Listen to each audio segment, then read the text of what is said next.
Good morning प्यारे बच्चों। आज 6C वाली एक्सरसाइज का सिर्फ एक डाउट मिला है मुझे, वो बता देता हूँ। नॉर्मल की कंसेप्ट क्लियर कर देता हूँ और नॉर्मल की कंसेप्ट क्लियर करने के बाद सबसे पहले ध्यान दिया करें आप अपने होमवर्क के ऊपर। आपकी हर्षरूप शर्मा की 6D और 6E फाइनल करनी है आपको विद इन 2 डेज, मतलब थर्सडे तक इसमें से कुछ बचना नहीं चाहिए जो टेंजेंट एंड नॉर्मल में है, ताकि आपकी मैक्सिमम मिनिमा शुरू की जा सके। मैंने कहा फिर बात कर रहा हूँ आपके साथ, फिर आपसे कहना चाहता हूँ ऑनलाइन एजुकेशन का मतलब सिर्फ वीडियो देखना नहीं है कि आपने किसी का वीडियो देख लिया, भले आप मेरा देख रहे हैं या किसी और का देख रहे हैं, इट्स नॉट ए मैटर।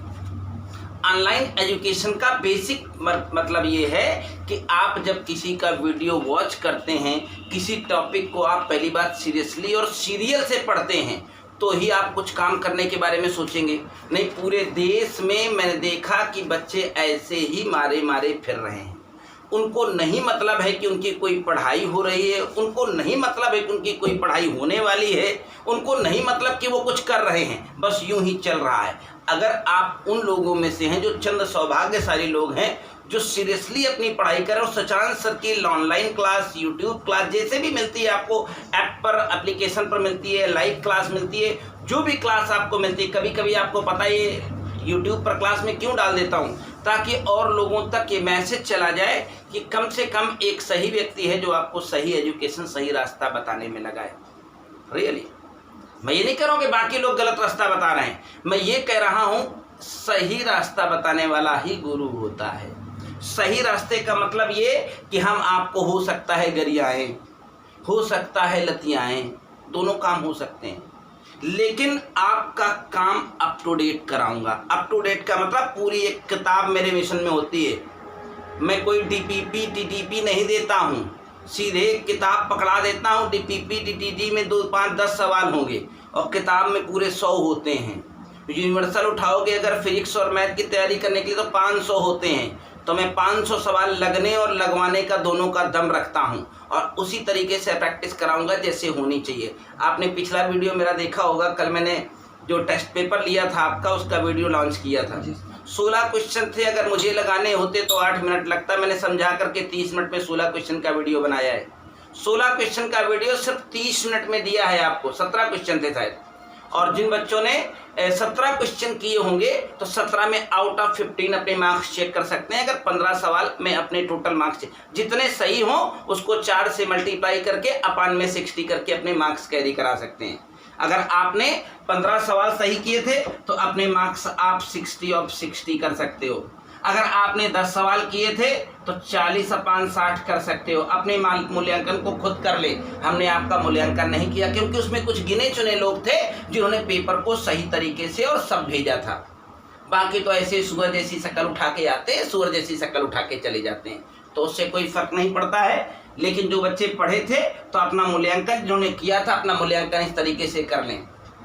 मूल्यांकन बस ऐसे कर लें कि क्या करते हैं आप, जितने सवाल किए हों उसको 4 से मल्टीप्लाई करके अपान 60 कर दें। आपका total paper out of 17 question में से 15 पर मैंने चेक करना है, कोई भी एनी वन 15 पर आप अपना मूल्यांकन खुद कर लीजिए। चलिए, एक सवाल मिला है मुझे केवल अभी तक डाउट में। डाउट के लिए मैंने रिक्वेस्ट भेजी 2-3 बार यूट्यूब व्हाट्सएप ग्रुप में कि जो बच्चों का डाउट हो 6C वाली एक्सरसाइज में मुझे डाउट का सवाल दे दें। तो डाउट का क्वेश्चन किसी ने दिया नहीं, तो फिलहाल अभी हमारे पास कोई ज़्यादा सवाल नहीं है। C वाली एक्सरसाइज का केवल एक क्वेश्चन नंबर 11 मुझे मिला है। मैं क्वेश्चन नंबर 11 दिखाता हूँ आपको। क्या है भैया, निम्न वक्रों में प्रत्येक पर उन बिंदुओं को ज्ञात कीजिए जिन पर स्पर्श रेखाएं x अक्ष पर लंब है। देखिए, उसने कहा कि स्पर्श रेखा x अक्ष पर लंब है, याद हो, x अक्ष पर लंब है। तो कोई सरल रेखा अगर x अक्ष पर लंब है, x अक्ष पर लंब है, तो इसका मतलब कहीं ना कहीं उसकी प्रवणता के बारे में बता रहा है। यम बराबर tan 90 हो जाएगा। x अक्ष के साथ बना कोण ही उसकी प्रवणता होती है, और वो प्रवणता m = इस पूरे चैप्टर में किसके बराबर है, और tan 90 की वैल्यू कितनी होती है, इनफाइनाइट, अर्थात 1/0। मतलब डायरेक्ट इनडायरेक्ट तरीके से मैंने कहा इस चैप्टर में 2 ही तरह के सवाल हैं। बिंदु दिया है तो प्रवणता पता करनी होगी, प्रवणता दी होगी तो बिंदु पता करना होगा, और स्पर्श रेखा का समीकरण तो यूं ही निकल जाता है ना। बोलो, तो अब हो तो जाएगा, हो गया, अब हो क्या जाएगा। अब हमारे पास वक्र था x square upon a square. मैं तुमको इसे डायग्राम से दिखा दूं बिना कुछ एफर्ट लगाए। ये क्वेश्चन नंबर 11 का फर्स्ट पार्ट है। ये कराए वक्र में उन बिंदुओं को ज्ञात कीजिए जिन पर खींची गई स्पर्श रेखा x अक्ष पर लंब है। मैं देखो, मैं तुमको बिना एफर्ट लगाए थॉट दे देता हूं, बिना सवाल को सॉल्व करे तुमको आंसर दे देता हूं, सिर्फ डायग्राम से। कोऑर्डिनेट इतनी पावरफुल चीज होती है, सिर्फ आप डायग्राम के साथ चले जाइए, आपको रिजल्ट मिल जाएगा। आपको पता है कौन है? क्लास 11 पढ़ी होगी तो ये एलिप्स है, और ये एलिप्स की शक्ल सूरत कुछ ऐसी होती है। बोलो, इस बिंदु का नाम a,0 होता है, इस बिंदु का नाम -a,0 होता है। तो जो रेखा x अक्ष पर लंब होगी वो कुछ ऐसी होगी, और अगर इस इलिप्स की स्पर्श रेखा है तो कुछ ऐसी चलेगी, दूसरी यहाँ बनेगी, दूसरी। तो इसका मतलब अगर इसकी स्पर्श रेखा का समीकरण मुझे चाहिए होता तो वो क्या आती? x बराबर a चले हो ना, तो y अक्ष के समांतर x अक्ष में जितना दूरी चलते हो वही उसका समीकरण, और दूसरा समीकरण जाके चेक कर लो, x बराबर -a आया होगा। और यही dy बाई dx को 1/0 करने के बाद, हल करने के बाद वही आएगा। बिंदु पूछा था तो बिंदु a,0 -a,0 होगा। स्पर्श रेखा का समीकरण पूछता है x बराबर a, x बराबर -a। दूसरा लगा दो या हो जाएगा? वही प्रवणता को 1/0 के बराबर करा दो, हो जाएगा 6c पूरा, हो जाएगा। कोई डाउट नहीं है, कोई समस्या नहीं है। चलो, अब 6c में किसी ने कोई डाउट भेजा नहीं है, क्योंकि मैंने कम से कम 3 रिक्वेस्ट भेजी थी ग्रुप में कि आप 6c का डाउट क्वेश्चन भेज दिए, क्योंकि इसके सारे एग्जांपल्स हमने कैरी करा दिए हैं। बाकी आज वाले वीडियो में प्रेजेंट टाइम में चलने में लगे होंगे सभी बच्चों को ये 4 क्वेश्चन। वैसे इस पूरे चैप्टर में अगर कोई अच्छा सवाल है तो वो चारों एग्जाम्पल्स हैं, बेहतरीन क्वेश्चन हैं, उन पर आप काम करिए, बस बात खत्म। चलिए आगे मैं तुम्हें आज अभिलंब का कंसेप्ट दे देता हूं। उम्मीद करता हूं आज नहीं तो कल तक हर हाल में अपना पूरा अभिलंब लगा के बच्चे खत्म करेंगे।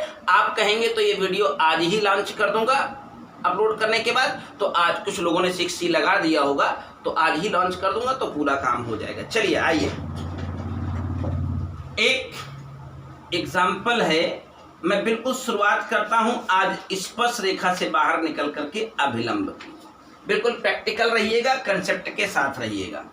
2 या 3 सवाल आप ठीक से देख लीजिए, आपके अभिलंब का कंसेप्ट एकदम क्लियर हो जाएगा।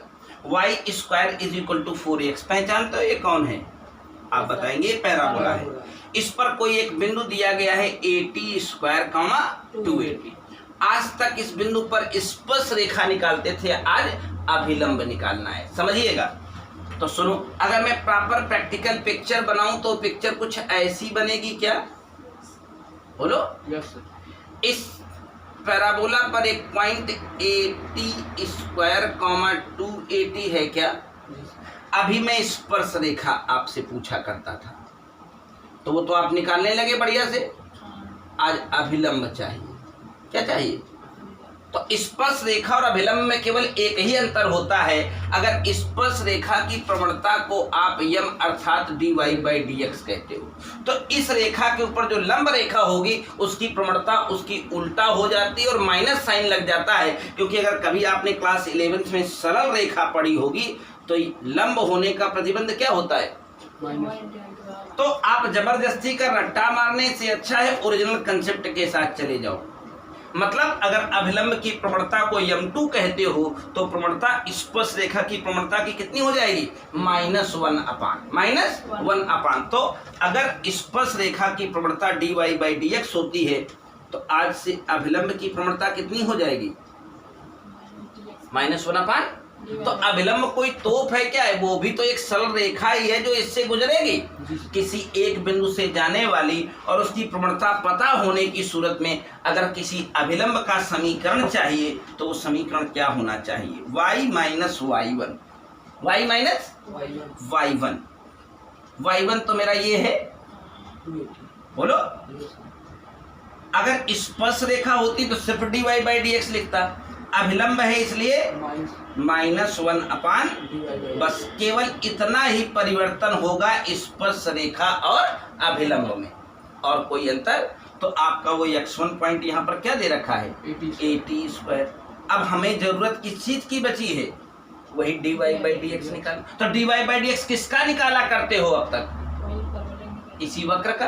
तो आज भी इसका डिफरेंशिएशन निकालिए, कितना आने वाला है वो 2y dy/dx is equal to, तो dy/dx is equal to 2a/y, y का मान यहाँ रखेंगे तो 2at, यानी dy/dx की वैल्यू 1/t के बराबर आ गई है। तो अगर ये 1/t के बराबर आ गई तो t ऊपर चढ़ जाएगा जा करके।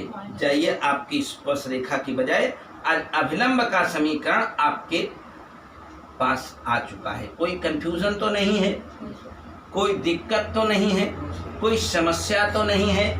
आज यानी अगर स्पर्श रेखा से बाहर निकल करके अभिलंब की ट्रेनिंग ले रहे हैं तो कुछ नया जो आया है वो समझ गए क्या है। स्पर्श रेखा का समीकरण हुआ करता था y - y1 dy/dx x - x1। बहुत ही सरल सा चैप्टर।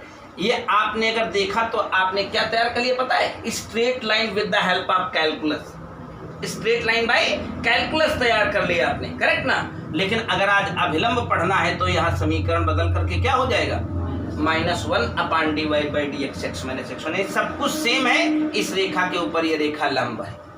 बस कोई दिक्कत तो नहीं आनी। तो आप अभिलंब के ये झंडू बाम वाले सवाल हमसे नहीं लगवाओगे ना। ये एग्जाम्पल 3, 4, 2, 1 ये तुम लगाओगे, मैं एक एग्जाम्पल 6 लगाता हूँ, थोड़ा बच्चे घबराते हैं इससे, ठीक है। एग्जाम्पल 6 लगाता हूँ। Example 7 is also good question, बहुत सुपर सवाल है। मैं एग्जाम्पल 7 लगाता हूँ आज आपके लिए, और एक एग्जाम्पल 8, बस 3 एग्जाम्पल लगा देता हूँ। तो आज की ये वीडियो भी पूरी हो जाएगी और आज का काम अभिलंब समझने का पूरा हो जाएगा। और फिर डी और ई विद इन 2 डेज, यानी आज हम ये वीडियो सोचो आज ही लॉन्च कर देंगे, समझ रहे हो। तो ये वीडियो रिवॉच करके आज डी और ई भी पूरी लगा के खत्म करें, ताकि थर्सडे के बाद जब फ्राइडे को क्लास शुरू हो तो सीधे मैक्सिमा एंड मिनिमा पे शुरू हो। ध्यान रखा करें, हमेशा सजान सर की कोई भी क्लास चलती है तो उसमें प्रायोरिटी पर होता है होमवर्क। आप नहीं करते हो, अगर होमवर्क कोई भी ईमानदार नहीं हो, टेस्ट में शामिल नहीं होते हो, तो हम तो आपको विकल्प दे रहे हैं, ये क्लास छोड़ दीजिए। अपना समय खराब कर रहे हो और मूल्यवान मूल्य खराब कर रहे हो। 2 बातें, क्योंकि आपको पता है अपनी इस ऑनलाइन क्लास की मैं प्रॉपर फी पेमेंट आपसे ले लूंगा। जो मेरी क्लासरूम फीस होती थी वो मैं आपसे ले लूंगा और वो आपको देनी होगी, नहीं तो आप वैसे डिस्कनेक्ट कर दिए जाओगे, समझ गए। वो आपको करना ही करना है, उसमें कोई विकल्प नहीं है आपके पास। लेकिन अगर आप पढ़ते हो तो मेरे तौर तरीके फॉलो करना सीख लीजिए। मैं पूरी किताब का चैलेंज लेके बैठा हूँ। अगर आप सबको याद हो तो क्लास मैंने अप्रैल में शुरू की थी, और अप्रैल, मई, जून, जुलाई 4 महीने में इसी किताब को बिल प्रूफ मौजूद है मेरे ऐप में। मैंने इसी किताब का एक एक सवाल दोबारा लगा के किताब खत्म करी है, चाहे जो देख ले। तो अगर मैंने मैथ्स की 90 लेक्चर ली होगी तो 90 लेक्चर में इस किताब का एक एक सवाल मैंने 2 बार लगा दिया है। तो अब क्या कहना चाहते हो, कौन सा प्रूफ दे दूं आपको। इसलिए प्रॉपर फी पेमेंट करिए, प्रॉपर सिस्टम में बैठ के पढ़िए। मैं एक एक सवाल आपको ले आके दूंगा, इसकी चिंता मत करिएगा। ये कोई काम चलाओ ऑनलाइन क्लास नहीं है, ये बिल्कुल व्यवस्थित और सिस्टमेटिक ऑनलाइन क्लास है। पढ़ने की चाहत रखने वाले बच्चों के लिए, फर्जी स्टूडेंट के लिए नहीं है। ना पढ़ना हो तो छोड़ दीजिए, कोई समस्या कोई तकलीफ हमारी तरफ से नहीं होगी आपको। हमको क्या जाता है यार, मेरा क्या जाता है, जो फीस दे रहा है वही ना पढ़ेगा। 5 पढ़े, 10 पढ़े, 50 पढ़े, 500 पढ़े, डजंट मैटर। चलिए आइए एग्जाम्पल 6 से आपको रूबरू कराता हूँ। बहुत जबरदस्त एग्जाम्पल है ये, थोड़ी जगह लूँ मैं, बैकफुट पर आ जाऊँ तब ये सवाल पूरे बोर्ड में लगेगा। एग्जाम्पल 6 क्या कहता है, वक्र है मेरे पास x की पावर 2/3 प्लस y की power 2/3 is equal to a की पावर 2/3। ऐसा ही है क्या? का अभिलंब x अक्ष से फाई का कोण बनाए, x अक्ष से फाई का कोण बनाए तो दिखाओ ये फला कुछ है। तो देखो इसका अभिलंब, सवाल सुनिएगा। अभिलंब जो x, भाई अभिलंब क्या है, कोई तोप होती क्या है, तो वो सरल रेखा ही ना।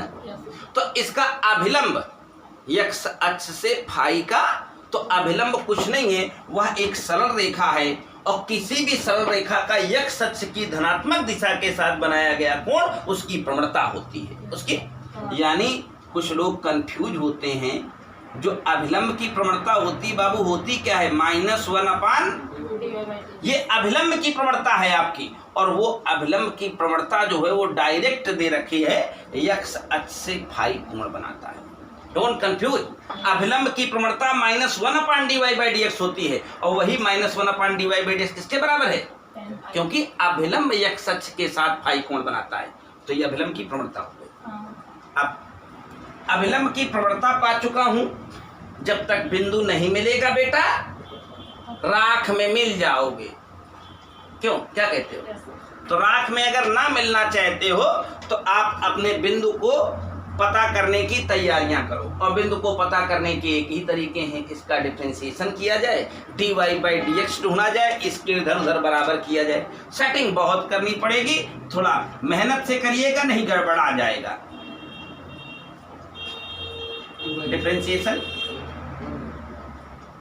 डिफरेंशिएशन y की पावर और dy इज इक्वल टू आपका dy/dx माइनस का x की पावर -1/3 y की पावर -1/3। करेक्ट है क्या? और इधर से बच्चा लोग जब dy/dx निकालेगा तो -1/tan5 हो जाएगा। क्या बन जाएगा? अगर ये dy/dx ऊपर भेजेगा तो इसे नीचे उतारेगा तो इट बिकम व्हाट, -1/tan5। पक्का है ना? माइनस इसको ऊपर भेज दे तो बढ़िया पॉजिटिव पावर हो गई, इसको नीचे भेज दे तो बढ़िया नेगेटिव पावर जो थी पॉजिटिव बन गई। बढ़िया, ये माइनस साइन उड़ा दिए जाए, मौका है। एक काम करें, दोनों तरफ घन मार दें, दोनों तरफ इसको इधर भेज दें, इसको इधर भेज के घन मार दें। यानी कुछ ऐसी पिक्चर बन रही है, y³ is equal to y³ is equal to ना मारो घर में 1/3 लिखा है तो x³ और cot³ 5। नहीं समझे? अरे यार टोपा हो क्या? इसको ऊपर भेजो, tan5 जो है वो cot5 बन जाएगा। और इसको इधर भेज करके दोनों तरफ घन कर दो तो ऐसी पिक्चर नहीं बनेगी। देखो, जब तक x और y के मान तुम नहीं निकालोगे यानी बिंदु नहीं निकलेगा, और बिंदु नहीं निकलेगा तो जिंदगी में कभी अभिलंब का समीकरण प्राप्त नहीं कर पाओगे, इसकी गारंटी हमसे। मैंने थोड़ी गड़बड़ कर दी, यहाँ क्यूब कहाँ होंगे? जब घन कियो तो 1/3 पावर है ना, 1/3 पावर है, इन्हीं का क्यूब करोगे तो 3 पावर खत्म, 1/3 पावर खत्म हो जाएगी ना। तो ये बनेगा ना y = x cot³ 5। अरे इनका जब क्यूब करोगे तो क्यूब, ये 1/3 पावर हटाने के लिए तो मैंने क्यूब किया था, तो गलती हो गई ना मेरे से। तो ऐसे करोगे कोई दिक्कत तो नहीं है ना। चलो y की वैल्यू आ गई है, बहुत प्यार से आइए, y की वैल्यू को यहाँ x के पदों में बैठाइए और तब तक हल करिए जब तक x y ना आ जाए। अब तुमको पता चला, इसको देख के इतना डर पैदा हो गया कि तुम सब लैया पैया छोड़ के भाग गए, तो कुछ नहीं हो सकता ना। इसको उठाओ, यहाँ रखो। अभी देखो, अच्छे सवालों की कैटेगरी है तो अच्छे सवाल को अच्छा सम्मान दीजिए, तभी तो सवाल सॉल्व करिएगा। प्लस y, इसकी 2/3 कराइएगा तो x की 2/3 हो जाएगी विभव। हाँ बे, 2/3 चलाएगा तो इसकी भी तो 2/3 चलेगी, और cot² 5 हो जाएगा। हाँ, cot² 5 हो जाएगा। ऐसा नहीं है कि कोई इतनी कठिन चीज कहीं तुमको सिखाई जा रही है। कोई समस्या? अभी क्या नजर आ रहा है यहाँ? 1 + cot² 5 ट्रिग्नोमेट्री से किसके बराबर होता है? चुप है, cosec² 5। इसकी पावर कितनी हो जाएगी? अब अगर मैं x, देखो x की वैल्यू चाहिए नहीं तो मर जाएंगे, तो x की पावर कितनी चढ़ा रखी है आपने? a की पावर कितनी चढ़ी है? ये नीचे जाएगा फिर ऊपर भेज दो तो बढ़िया सुंदर लगेगा कि नहीं लगेगा? sin² 5। बड़ी अच्छी फीलिंग आ रही है। अब ये x चाहिए तो ये पावर यहाँ से हटानी तो इधर जाएगी तो उल्टी हो जाएगी पावर। अबे ये पावर इधर जाएगी तो उल्टा नहीं जाती है पावर, तो जब उलट जाएगी तो इससे गुणा होगी तो इसका पावर उड़ जाएगा और इसकी पावर 3/2 चढ़ जाएगी। क्या चढ़ जाएगी? क्लियर है ना? पावर की पावर मल्टीप्लाई होती है और इसकी जाएगी तो इसको खत्म ही कर देगी। तो x की क्या वैल्यू आ गई मुझे बताओ? a की पावर केवल a, बढ़िया sin³ 5। मजा आया? कितना आसानी से x की वैल्यू आ गई। अब आपसे मैं कह रहा हूँ x का यह मान उठा के यहाँ रख दो तो y की वैल्यू अब हम अगर प्रेडिक्ट कर दें a cos क्यूब फाई आ जाएगी, तो कोनो दिक्कत है काबे? हाँ नहीं, कोनो दिक्कत नहीं ना।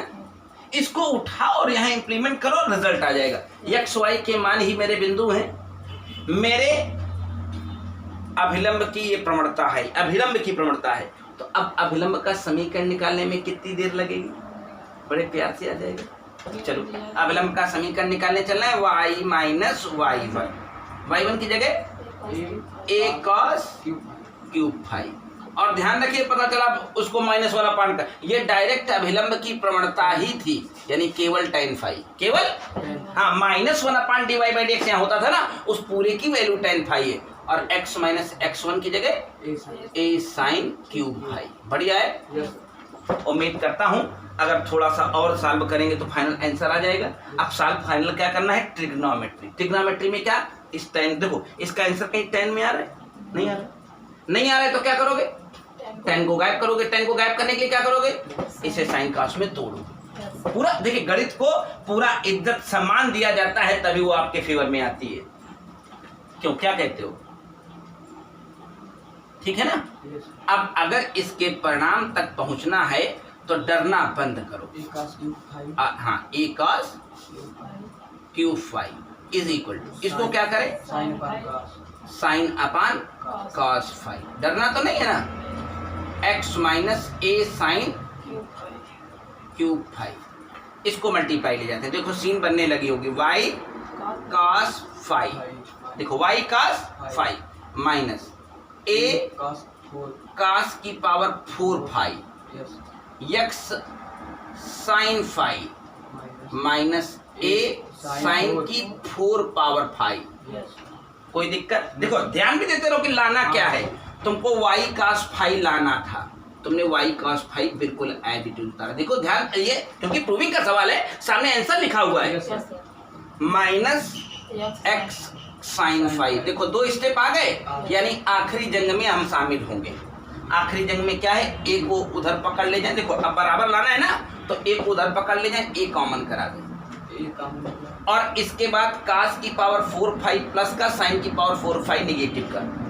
तो cos की पावर 4 फाई माइनस साइन की पावर 4 फाई का जब फैक्टर करेंगे तो एक ब्रैकेट में cos square phi plus sine square phi हो जाएगा। अलग से लिखो क्या? समझ जाएगा। तो वो एक हो जाएगा, और जो दूसरा बचेगा cos square phi minus sine square phi, वो cos 2 फाई का फार्मूला होगा। नहीं हो गया? तो प्रैक्टिकल कर लो यहीं से उठा के वहां भगा करके। तो किसी में टोपाओं को तो पढ़ाने बैठा नहीं हूँ, यहाँ अपने जीनियस बच्चों को पढ़ाने बैठा हूँ, तो वो हमारी बात समझते हैं। पक्का हो गया?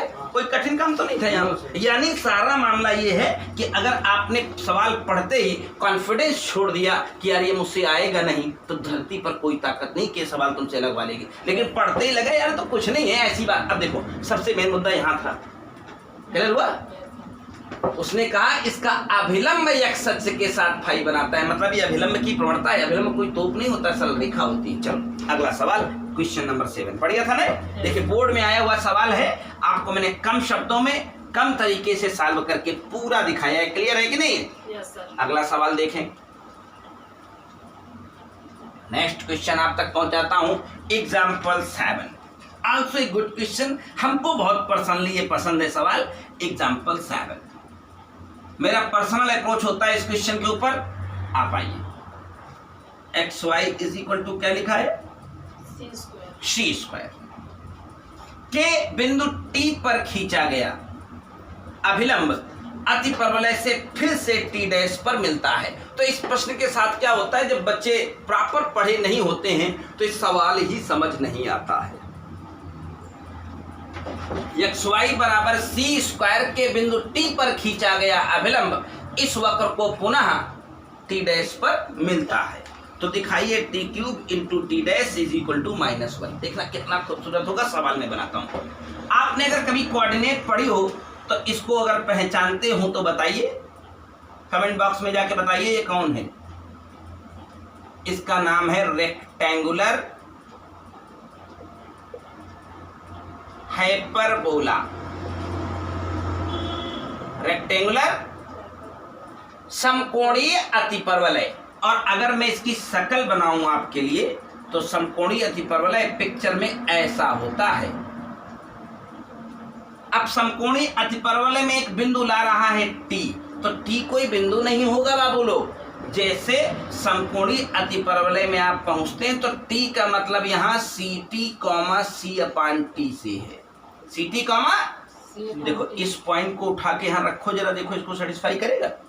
टी मतलब उन्हें पैरामेट्रिक पॉइंट बताया। टी का मतलब क्या है? तो अगर मैं टी केवल लिख दूंगा तो जिंदगी खत्म हो जाएगी। ये पॉइंट इसको सेटिस्फाई करेगा क्या? तो टी का मतलब यहाँ क्या है? सी टी कॉमा सी अपान टी, करेक्ट है ना? सी अपान टी। और टी डैश का मतलब समझ गए होंगे, इस बिंदु पर खींचा गया अभिलंब पुनः इस हाइपरबोला को टी डैश पर मिलता है, मतलब सी टी डैश कॉमा सी अपान।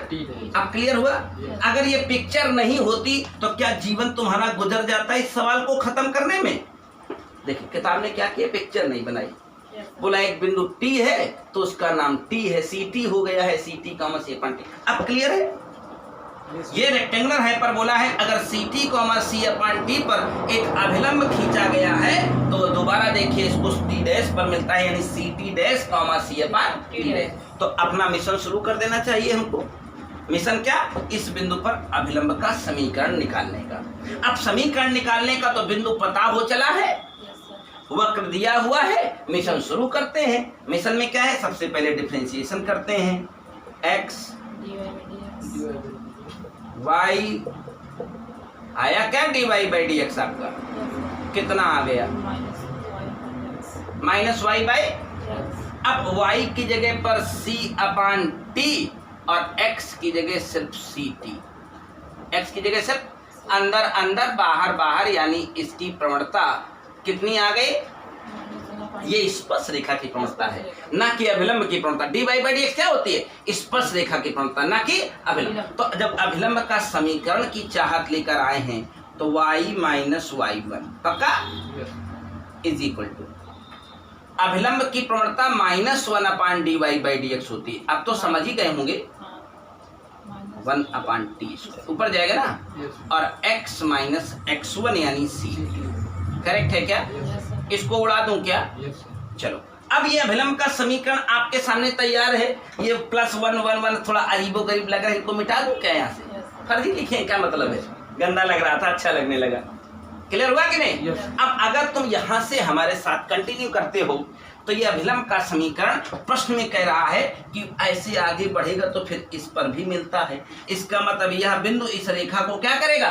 संतुष्ट करेगा, क्योंकि यह बिंदु आखिरकार इसी रेखा पर तो बैठा है। अरे अभिलंब कोई तोप है क्या? है तो सरल रेखा ही। और वाई की जगह क्या लिखते हैं बाबू लोग? सी अपान टी डैश, सब कुछ टी स्क्वायर। एक्स की जगह क्या कर दें? T dash, c t dash. इसमें c कॉमन कर लें, टी टी डैश एलसीएम कर लें, कोई दिक्कत? इसको यहाँ भेज दें T minus T dash. Feeling अच्छी आ रही है? टी स्क्वायर कॉमन कर दें, c कॉमन कर दें, ब्रैकेट में एक तो माइनस साइन कॉमन कर लें, ब्रैकेट में एक तो माइनस साइन कॉमन कर लें, तो टी माइनस टी डैश ये भी बन जाएगा क्या? बोलो यार। हाँ सर। तो टी और टी डैश उड़ गए क्या? और टी माइनस टी डैश उड़ गए क्या? Yes sir. सी उड़ गए क्या? Yes sir. तुम्हारा तो काम ही हो गया। देखो कुछ प्रूव करके लाना था। प्रूव करके क्या लाना था? T cube T dash. देखो ये गया क्या ऊपर सब? टी स्क्वायर टी हो गए थे, तो टी क्यूब टी डैश बराबर क्या बचा? हाँ माइनस वन है तो माइनस वन बाएं आ जाएगा, बात खत्म। आ गया क्या? कोई परेशानी थी क्या? चलो आज का आखिरी सवाल आपके हवाले करता हूँ, एग्जाम्पल 8। बेहतरीन क्वेश्चन, बेहतरीन कंसेप्ट और आखिरी सवाल आज का। और आज का ये वीडियो इसी सवाल के साथ खत्म हो जाएगा। और आपको फिर से मैं वीडियो में चलते चलते आदेश दे रहा हूं कि 6D और 6E सवाल मत छोड़ना, बताने की जिम्मेदारी मेरी है। आप डाउट छोड़ दोगे तो बात खत्म हो जाएगी, कुछ मतलब ही नहीं निकलेगा यार। चलो क्वेश्चन नंबर 8। उस त्रिभुज का क्षेत्रफल ज्ञात कीजिए। क्या सवाल है, कमाल का सवाल। एग्जाम्पल 8 है, उस त्रिभुज का क्षेत्रफल जो वक्र y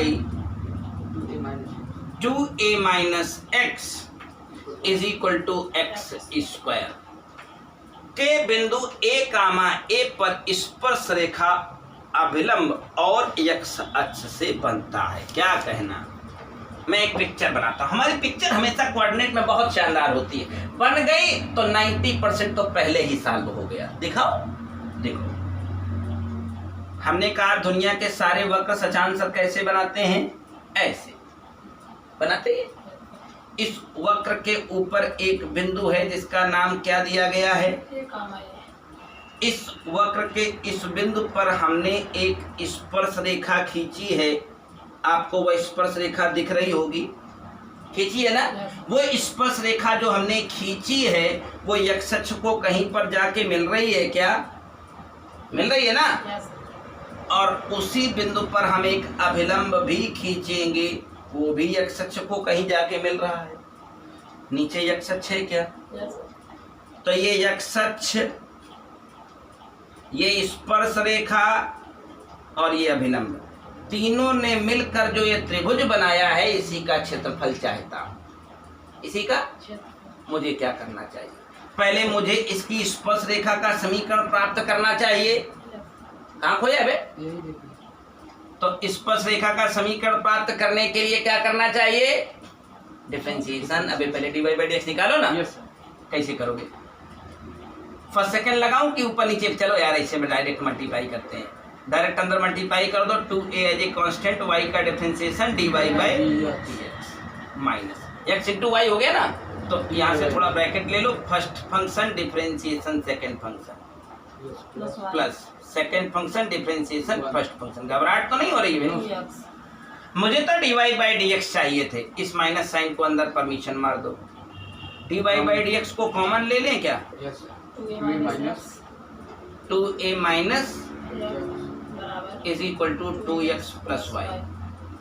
अपने को तो अपना काम करना है ना, खेत जोतने थोड़ी ना आए हैं। x की जगह पर a, y की जगह पर a, यानी 2a प्लस a कितना हो गया? x की जगह पर a रखेंगे तो नीचे आ जाएगा सिर्फ a। बोल भैया, प्रवणता कितनी मिल गई? जो dy बाई dx वो किसकी प्रवणता है? स्पर्श रेखा की। तो कहीं ना कहीं स्पर्श रेखा का समीकरण यही लिख दिया जाए। डायरेक्ट लिख देता हूँ y minus y1। y minus, feeling अच्छी आएगी ना इस जगह लिखने से। y माइनस y1, स्पर्श रेखा की प्रवणता 3, x माइनस x1। बढ़िया है। अब आ गई अभिलंब की प्रवणता, मुफ्त में मिल जाएगी। यही -1/3 मारना होगा। तो अभिलंब का समीकरण यहाँ मौजूद है, तो अभिलंब की समीकरण लिख देते हैं। y minus a minus 1/3 x minus. Feel अच्छा दे रहा है? अब सुनो, एक बात पक्की है, अगर मुझे ये बिंदु मिल जाए और ये बिंदु मिल जाए तो ये दूरी अपने आप निकल आएगी। इस त्रिभुज का क्षेत्रफल की चाहत रखने वालों के लिए बताता हूँ। त्रिभुज के क्षेत्रफल का फार्मूला बच्चा लोग हाफ बेस इंटू हाइट होता है। Half base into height. तो अगर मुझे ये लंबाई किसी प्रकार मिल जाए कसम से, तो हाइट तो मेरी y है, यही है ना। अरे ऊंचा उठना ही तो ऊंचाई होती है। तो ऊंचा कितना उठा है? y का कोऑर्डिनेट ही तो ऊंचाई है। तो कितना ऊंचा उठा है? यानी ऊंचाई मुझे पता है। अब केवल किसकी जरूरत है? आधार की। और आधार यानी ये बिंदु और ये बिंदु मिलेंगे तभी आधार मिलेगा। तुमको पता है कोई भी सरल रेखा जो x अक्ष को कहीं पर काटती है, x अक्ष को कहीं पर काटती है, x अक्ष को कहीं पर काटती है, देख पा रहे? तो जब कोई सरल रेखा x अक्ष को कहीं पर काटती है तो वहां y 0 होता है। y कोऑर्डिनेट तो पक्का 0 है। तो अब y को 0 करके x के लिए हल करो ना। y को 0 कर दिया तो -a is equal to 3x minus 3a, यही तो रहेगा भाई। इसको पकड़ लाओ इधर तो 2a हो गया। x का कोऑर्डिनेट कितना आ गया? 2a/3। कोई समस्या है क्या? 2a/3, कोई दिक्कत तो नहीं आ रही है? अब सुनो, ये भी आखिरकार एक सरल रेखा ही तो है जो इसका अभिलंब है। x अक्ष को ये भी तो कहीं काटा है। x अक्ष को काटने का मतलब y बराबर 0। तो y को जरा 0 करो, इसको पकड़ के इधर ले आओ, -3a। Is equal to minus x plus a. अच्छी फीलिंग आ रही है? इसको पकड़ के इधर भगाओ तो कितना हो गया ऐसे ना, तो x बराबर 4 है, x बराबर 4 है। अब देखो अगर पिक्चर का हिसाब मैं लगाता तो मैंने तो रफ ड्राइंग की थी, मुझे तो नहीं पता था कि ऐसा हो जाएगा, तुम्हें तो पता है ना। यानी अभिलंब उस तरफ होगा, स्पर्श रेखा इस तरफ। देखो ना ये 4a,0 है, वो 2a/3,0 है, तो पिक्चर के हिसाब से मैं कोऑर्डिनेट के हिसाब से तो गलत डायग्राम बना है ना, लेकिन मुझे इससे क्या फर्क पड़ता है, मेरा डायग्राम तो है ना। मुझे डिस्टेंस फार्मूला लगाना चाहिए, इन दोनों पॉइंट के बीच में क्या लगाना चाहिए, अबे डिस्टेंस फार्मूला लगा लो ना। तो डिस्टेंस फार्मूला मेरा बेस हो जाएगा √x1 - x2 y1 - y2 के अलावा कुछ पढ़े हो क्या? 4a,0 में 2a/3 घटा दो, घट गया क्या? होल स्क्वायर करूं क्या? होल स्क्वायर से वर्गमूल गायब हो जाएगा, कितना आ गया 4 3 12 - 2 10a/3, पक्का है ना? जब आंसर चेक करो, हाफ बेस की वैल्यू कितनी आ गई है, हाइट हमने कितनी बोली थी, जब आंसर चेक करो 5/3 a स्क्वायर। ये क्या है, क्षेत्रफल था क्या त्रिभुज का? जो चेक करो आया है, कोई परेशानी तो नहीं थी, कोई कठिन काम तो नहीं था। अरे वक्र बना था, हमने बना दिया, ड्राइंग करेंगे हमेशा परफेक्शन के साथ, कंसेप्ट क्लियर होगी, कोई दिक्कत तो नहीं। चलो ये हमारा टॉपिक था, फिनिश होता है यहीं पर। अब आज फिजिक्स भी कंटिन्यूअस होगी अभी यहीं पे। सबको फिर से वीडियो में जाते जाते कह देना चाहता हूँ, लाइक शेयर कमेंट करना बिल्कुल ना भूलिए, क्योंकि ये वीडियो भी यूट्यूब पर आने वाला है, सबको मिल जाए यार। फिर इसके बाद उन बच्चों से कहना चाहता हूं जो हमारे पहले बार के व्यूअर्स हों, फर्स्ट टाइम हमें सुन रहे हों, फर्स्ट टाइम हमें देख रहे हों, यार सब्सक्राइब कर लो, घंटा भी दबा दो, ना दबाए हो तो एक कमेंट भी कर दो। और अगर प्रॉपर और रेगुलर क्लास चाहते हो तो सचान क्लासेस का ऐप प्ले स्टोर से जाके डाउनलोड कर दो। बस प्ले स्टोर पर जाना, सिर्फ सचान क्लासेस टाइप करना। अगर आप कहेंगे तो आपको ऐप का लिंक भी मैं दे दूंगा डिस्क्रिप्शन में। सचान क्लासेस बस केवल आप प्ले स्टोर पर जाके टाइप करना, मिल जाए, बटन दबाना, इंस्टॉल करना, रजिस्टर करना, हमें मिलना। हम तुमको कंटिन्यूअस और प्रॉपर क्लास देंगे, सिस्टमैटिक क्लास देंगे, पुराने वीडियो भी सारे दे देंगे। That's all, thank you.